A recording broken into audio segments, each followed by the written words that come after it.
वंदे पुरुषोत्तमं वंदे पुरुषोत्तमं वंदे पुरुषोत्तमं। Online सत्संग का श्रवण कर रहे सभी लोगों को मेरा जय गुरु। जैसा आप सभी जानते हैं कि आज का विषय है युवा पीढ़ी के लिए जीवंत आदर्श की प्रयोजनीयता। यह विषय हम सभी युवाओं के साथ साथ भावी युवा पीढ़ी के लिए भी अत्यंत आवश्यक है। मनुष्य की 4 अवस्थाएं होती है: बाल्यावस्था, किशोरावस्था, युवावस्था एवं प्रौढ़ावस्था। युवावस्था तीव्र शारीरिक, भावनात्मक और व्यवहार संबंधी परिवर्तनों का काल है। युवावस्था में उत्साह एवं उमंग का संचार होता रहता है। वर्तमान में युवाओं की जो स्थिति है उससे हम सभी परिचित हैं। सब कुछ पॉजिटिव नहीं और सब कुछ नेगेटिव नहीं है। इसका मेन एस्पेक्ट जो रिफ्लेक्ट कर रहा है उसमें है संयुक्त परिवार के स्थान पर एकल परिवार का प्रचलन, खराब रहन सहन, अभिभावक के नियंत्रण की कमी, माता पिता के प्रति आदर भाव में कमी, आधुनिकता के प्रति ज्यादा आकर्षण, व्यर्थ का दिखावा। वर्तमान में जो शिक्षा है उसमें मानवीय मूल्यों की कमी, मास कम्युनिकेशन का दुष्प्रभाव।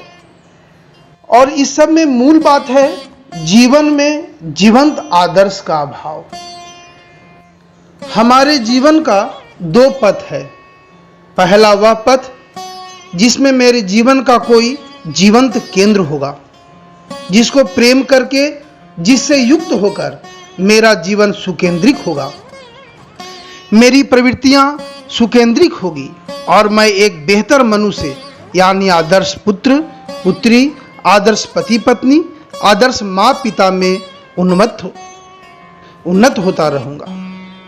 और दूसरा वह पथ है जो केंद्र विहीन है, प्रवृत्ति द्वारा परिचालित, यानी कि मैं अपने मन मुताबिक यानी प्रवृत्ति मुताबिक जीवन के पथ पर चलूं, भटकूं। फलतः मैं जस का तस बना रहूंगा, मेरे चरित्र में कोई बदलाव नहीं होगा। अब हम लोगों को यह तय करना है कि क्या मैं मास्टर डॉग बनूंगा या स्ट्रीट डॉग, लवारिस माल बन के रहूंगा या मालिक का माल बन के रहूंगा। मास्टर डॉग बिना मालिक के आदेश के नहीं चलता, जो सो नहीं खाता। दूसरी ओर स्ट्रीट डॉग का क्या होता है हाल सभी जानते हैं। लवारिस माल को सभी ठोकर मार सकते हैं, मगर किसी माल का यदि मालिक हो तो उसे कोई ठोकर नहीं मार सकता।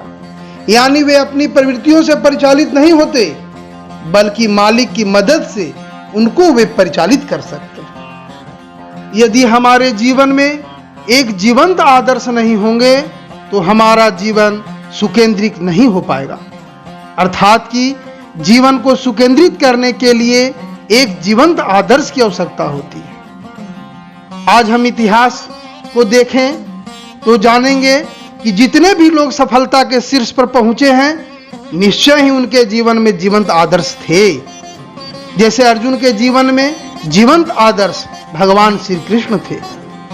जो मूर्त अंतर्यामी हैं, उनके प्रति अनुराग से मनुष्य का अंतर नियंत्रित होता है, अंतर की कलुषता दूर होती है।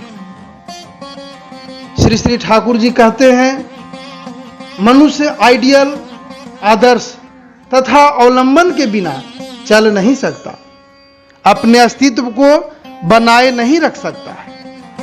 प्रवृत्ति कब किस समय उसे ले डूबेगी उसका कोई ठिकाना नहीं। आदर्श मानो पॉजिटिव है और साधारण मनुष्य निगेटिव है। इसलिए सारी वृत्तियों को लेकर आइडियल के प्रति अर्थात पूर्यमान जीवंत महापुरुष के प्रति एक्टिवली इंटरेस्टेड होने पर वह एक पावरफुल मैन बन जाता है। अपने आदर्श के प्रति संपूर्ण भाव से इंटीग्रेटेड होकर रहना तथा एकमात्र आइडियल के अट्रैक्शन में चलना आवश्यक है। सिर्फ इष्ट को ग्रहण करके चलना ही यथेष्ट नहीं है। सारी वृत्ति, प्रवृत्ति और सत्ता देकर उनके प्रति अनुरक्त होना पड़ेगा, उनका अनुसरण करना पड़ेगा और जहां जितनी खामियां हैं, गड़बड़ियां हैं, उसे ठीक करना होगा। यदि हम सभी युवावस्था में ही जीवंत आदर्श को ग्रहण करके उनके अनुसार जीवन को चलाना शुरू कर दे तो बाकी पूरा जीवन हमारा सार्थक हो जाएगा। हम तमाम बुराइयों से अपने आप को बचा लेंगे। हम युवाओं पर ही ढेर सारी जिम्मेवारी है। सुविवाह, सुप्रजनन एवं सुसंतान के लिए हम युवा ही जिम्मेवार हैं। अभ्यास व्यवहार जैसा, संतान का जीवन भी वैसा। यानी कि हम सभी जिम्मेवार हैं अच्छे सुसंतान के लिए। सुसंतान के लिए जैसा बताया गया है वैसा करने से ही संभव है। हम सभी अपने जीवन में परम प्रेम में श्री श्री ठाकुर अनुकूल चंद्र जी को जीवंत आदर्श के रूप में ग्रहण किए हैं। श्री श्री ठाकुर एवं वर्तमान में आचार्य देव को पकड़कर जब हम चलते हैं तो हमारे अंदर की कमियां, गड़बड़ियां धीरे धीरे ठीक होने लगती है। उनके प्रति प्रेम, उनके प्रति हमारा लगाव, उनको खुश करने की जो हमारी इच्छाएं हैं वह हमें गलत कार्यों से बचा लेती है, रोक लेती है। जिस तरह से जहाज में एक दिक्सूचक यंत्र होता है, उस दिक्सूचक यंत्र के द्वारा दिशा का सही सही पता चल पाता है, हमारे जीवन में भी इस भव समुद्र में परम दयाल हमारे जीवंत आदर्श उस दिक्सूचक यंत्र की भांति ही होते हैं जो हमें ठीक ठीक दिशा का ज्ञान कराकर हमें उस पथ पर अग्रसर करते हैं। कुछ लोग कहते हैं कि हमें जीवंत आदर्श की आवश्यकता क्यों है। मैं कहना चाहता हूं कि देखिए, दिया में तेल भी होता है, बाती भी होती है, परंतु जलते जलते एक समय ऐसा होता है कि दिया में तेल भी रहता है, बाती भी रहती है, इसके बावजूद भी दिया बुझने के कगार पर होता है या बुझ भी जाता है। उस समय क्या करना होता है? उस समय एक कांटी से उसको जमे हुए कार्बन को हटाकर उसे थोड़ा सा उकसा देने पर दिया फिर से जलने लगता है। जीवन में भी ठीक यही काम हमारे जीवंत आदर्श करते हैं। हम लोग जानते हैं कि परम दयाल श्री श्री ठाकुर के सानिध्य में आकर कितने लोगों ने अपनी बुराइयों का त्याग किया है और एक अच्छा मानव बने हैं। आप जानते हैं कि किस प्रकार एक सिनेमा देखने वाले बच्चे को एक अच्छा राइटर ठाकुर जी कैसे बना देते हैं। ऐसी कितनी घटनाएं हैं जिसके माध्यम से हम जानते हैं कि जीवंत आदर्श की क्या प्रयोजनीयता है। अंत में मैं कहना चाहता हूं कि हम सभी ईश्वर के बच्चे हैं। वे भीतर और बाहर सर्वत्र आधिपत्य में हैं, इसलिए वे आनंदमय हैं। हम भी उसी तरह सर्वतोमुखी आधिपत्य के पथ पर जितना आगे बढ़ेंगे उतना ही उपभोग समृद्ध जीवन के अधिकारी बनेंगे। इसके लिए आवश्यक है आदर्श ग्रहण और उनके प्रति अनुराग। जय गुरु। ऑनलाइन सत्संग के विशेष प्रारूप युवा सम्मेलन में सुनने वाले सभी गुरु भाइयों, माताओं, बच्चों को मेरा हार्दिक राय एवं जय गुरु।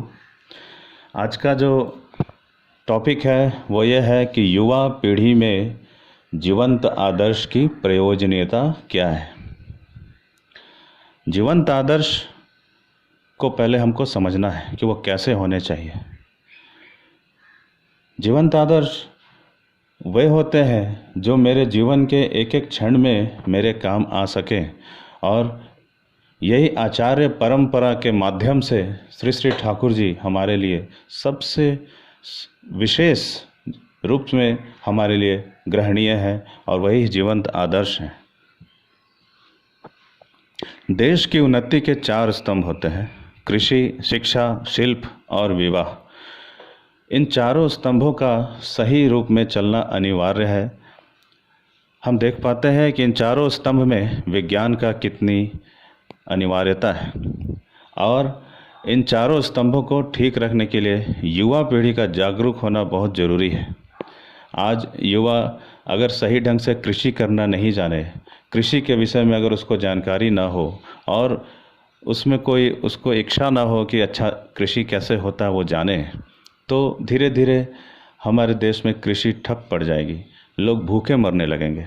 उसी तरह शिक्षा है, उचित शिक्षा, सही शिक्षा, ये भी होना अनिवार्य होता है। शिक्षा में एक कुछ कमी आ गई है, वो यह है कि जीवन को जीने का जो तरीका है वो कोई नहीं सिखाता है। युवा पीढ़ी बहुत पढ़ लिख लेते हैं लेकिन फिर भी वो ये नहीं सीख पाते हैं कि अपने बुरे परिस्थितियों में या फिर किसी भी परिस्थिति में उचित करना क्या करना चाहिए वही उनको नहीं पता चल पाता है, उनको सही गाइडलाइन नहीं मिल पाता है। और शिल्प है जो कि देश की उन्नति का तीसरा आधार है। इस विषय में भी देखें तो हम अपने घर के बच्चों में भी वैसे गुण को उजागर नहीं कर पाते हैं। कोई बच्चा अच्छा ड्राइंग करना चाहता है तो भी उसको पढ़ने के लिए मजबूर करते हैं, ड्राइंग करने से रोकते हैं। कोई बच्चा खेलना चाहता है, उसको खेलने से रोकते हैं, उसको पढ़ने के लिए ही मजबूर करते हैं। तो सबके अंदर के जो गुण हैं उनको भी उजागर करना ये अति आवश्यक है। चौथा स्तंभ विवाह है, जो सबसे ज़्यादा आज के समय के लिए ज़रूरी है। इसलिए क्योंकि सुविवाह होने पर ही अच्छी कृषि, अच्छा शिक्षा और शिल्प हो सकता है। सुविवाह यही युवा पीढ़ी को समझने के लिए बहुत ज़रूरी है, क्योंकि युवा पीढ़ी ही आज इस बात को ज़रा भी ज़रूरी नहीं समझते कि मुझे अपने माँ बाप के अनुसार, अपने ख़ानदान के अनुसार विवाह करना चाहिए। इस चीज़ को अवैज्ञानिक समझते हैं, लेकिन ये सबसे बड़ा विज्ञान है। अच्छा विवाह, अच्छा वर कन्या का जो नियम है, जो हमारा आचरण, हमारा संस्कृति है, उसको हम माने, विश्वास करें, तो ये हर एक युवा के मन में कौन डाल सकता है? ये शुरू से ही माता पिता को ही करना होगा, ये उनका ही कर्तव्य है। और इसीलिए माता पिता का भी आदर्श प्राण होना अति आवश्यक है।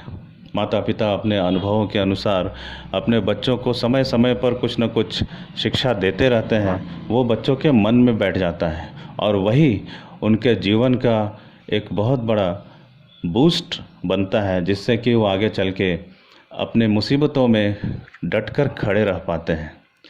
किसी से भी कोई विवाह कर ले, ये चीज़ नहीं होना चाहिए, जिसके विषय में युवा को समझाना होगा, युवा को ये जानना होगा। और हमारे आदर्श श्री श्री ठाकुर अनुकूल चंद्र जी भी यही किया करते थे। कोई युवा उनके पास आता था और कहता था कि मैं एक अच्छा वकालत करना चाहता हूँ, तो इस संबंध में ठाकुर जी उससे बात करते थे और कोई ख़ास बात नहीं करते, लेकिन वकालत से संबंधित बहुत सारी उनको बच्चों को बात बता दिया करते थे। एक युवा आकर बोलता था कि मेरे माता पिता मुझे अच्छे नहीं लगते हैं, तो ठाकुर जी उसी अनुसार उसका याजन करते थे। और आज भी यही जीवंत आदर्श का जो उदाहरण हम देख रहे हैं हमारे ठाकुर जी के वंशज में, अविन बाबू, पूजनीय अविन बाबू भी ऐसे ही कुछ बात हम लोग को पहले बताए थे।